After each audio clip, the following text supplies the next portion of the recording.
Assalamualaikum warahmatullahi wabarakatuh. Perkenalkan nama saya Krisna Ditya. Di sini saya akan mempresentasikan jurnal saya yang berjudul Pengaruh Desain Infinite Scroll di Media Sosial Terhadap Rentang Perhatian Pengguna Kajian Kuantitatif Lintas Usia bersama rekan saya itu Gojat Muhammad Jabarnya itu. Kemudian saya akan menjelaskan latar belakang pada paragraf pertama ini kami menggunakan konteks umum yaitu dalam ekosistem digital saat ini platform media sosial beroperasi dalam kerangka etasan ekonomi yang mengutamakan efisiensi mutlak melalui desain infinite scroll. Fitur ini merupakan manifestasi dari teknik yang bertujuan menghilangkan hambatan dalam pengalaman pengguna menciptakan arus konten tanpa henti yang beroperasi secara otonom. Fenomena ini memicu pola perilaku dopamine scrolling di mana pelepasan dopamin dosis kecil melalui penguatan variabel menciptakan siklus ketergantungan yang adiktif.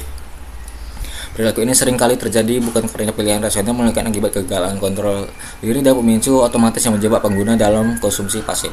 Misalnya paragraf kedua kami menjelaskan masalah lebih spesifik, yaitu terjadinya penurunan kemampuan fokus dan rentang perhatian secara kolektif akibat paparan konten tanpa batas. Secara khusus, durasi penggunaan fitur ini berkolerasi dengan meningkatkan gejalanya distractibility yang berhubungan erat dengan tingkat stres, kualitas tidur yang buruk, serta latensi tidur yang lebih lemah. Pada sisi tingkat freshman akses terhadap media sosial seperti TikTok bukti penurunan skor performa akademik secara signifikan akibat gangguan atensi. Selanjutnya paragraf ketiga ini kami mencantumkan tinjauan singkat tentang penelitian terdahulu, yaitu yang mengidentifikasi adanya mekanisme inner loop dan outer loop yang membuat pengguna terjebak dalam siklus penggunaan habitual.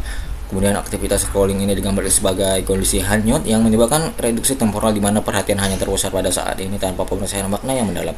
Untuk mengukur fenomena ini, para peneliti telah mengembangkan metrik objektif seperti S-Pen untuk menghitung durasi performa perhatian optimal, serta skala validasi seperti Bing Scrolling Scale untuk mengukur otomatisasi dan kehilangan kontrol saat menggunakan media sosial. Upaya intervensi melalui fitur nudge juga telah diuji untuk mendeteksi interaksi mikro guna menurunkan tingkat kecanduan pengguna. Sehingga paragraf keempat ini kami mengidentifikasi research gap karena namanya studi masih berfokus pada populasi remaja atau mahasiswa di negara barat. Banyak peneliti yang masih sangat bergantung pada data laporan media yang rendah terhadap bias subjektivitas dan cenderung meremehkan waktu layar yang sebenarnya. Belum banyak kajian kuantitatif secara spesifik membandingkan dampak kognitif infinite scroll lintas usia untuk memahami bagaimana kapasitas atensi terdegradasi pada tahap perkembangan yang berbeda. Selain itu, validasi instrumen seperti skala BS dan konteks budaya Indonesia masih sangat diperlukan untuk meningkatkan generasi temuan.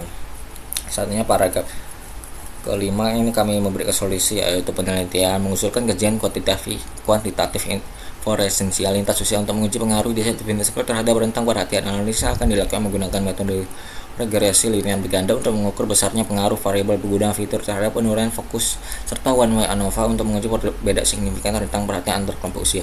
Keakuratan dataset akan dijamin melalui uji validitas dan reliabilitas menggunakan cross alpha.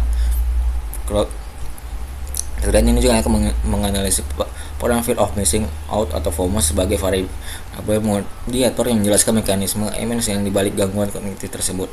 Satunya paragraf yang terakhir ini kami menjelaskan tujuan, yaitu untuk menganalisis hubungan antara desain infinite scroll dengan stabilitas perhatian di berbagai tahapan usia pengguna. Kontribusi penelitian ini diharapkan dapat memberikan bukti empiris bagi pengembangan kebijakan digital well-being dan program literasi digital di institusi pendidikan. Selain itu, temuan ini diharapkan dapat mendorong masyarakat untuk menerapkan aturan rasional penggunaan internet dan upaya sadar seperti kebiasaan membaca guna menjaga fungsi kognitif agar tetap optimal di era digital. Pada akhirnya, penelitian ini mendukung tercapainya lingkungan digital yang lebih sehat bagi anggota masyarakat secara luas. Selanjutnya pada bagian referensi sudah kami sesuaikan dengan format API, bisa dilihat. Selanjutnya untuk studi literatur kami sudah mencari sampai 30 referensi.